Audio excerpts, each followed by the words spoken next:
C'est le truc qui pèse 30 kilos et à chaque fois qu'on la ressort, elle pèse 10 kilos de plus. Et encore 10 kilos de plus pour la ranger.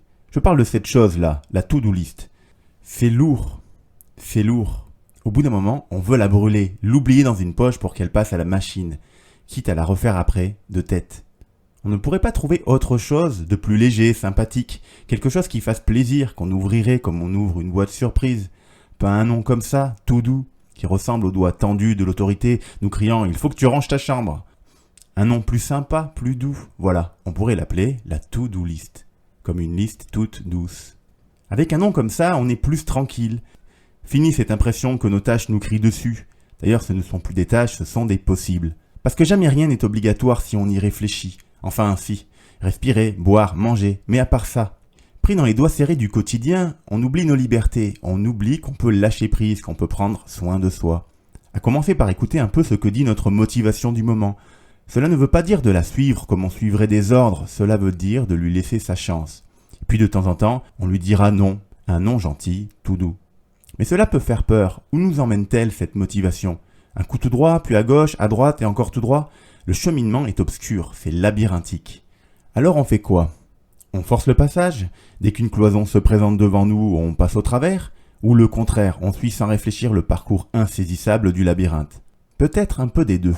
Peut-être faut-il apprendre à mélanger les styles. À 14h, on suit tranquillement le labyrinthe, à 15h30, on grimpe par-dessus la cloison. Et on alterne, un coup l'un, un coup l'autre, un coup ça roule, un coup on force un peu.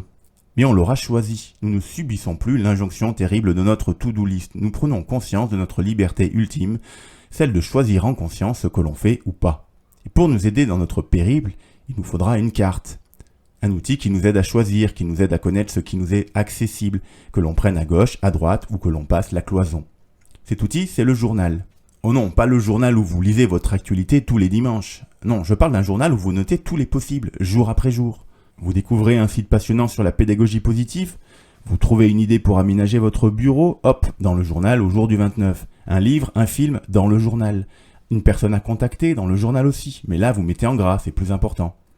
Ainsi vous constatez les tâches qui vieillissent, que vous remettez à plus tard. Vous constatez, mais vous n'êtes obligé de rien. Vous pouvez choisir de laisser aller.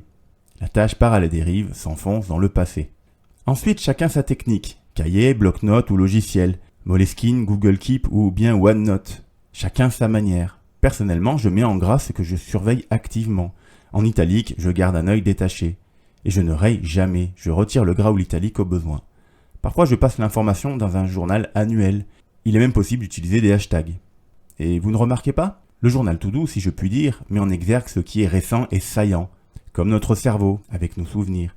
Et oui, notre cerveau oublie volontairement pour garder le cap sur l'essentiel, pour ne pas se surcharger. Voilà, j'espère que le journal tout doux vous aidera de la même manière à y voir plus clair, à choisir en conscience ce qui fera partie ou non de votre vie.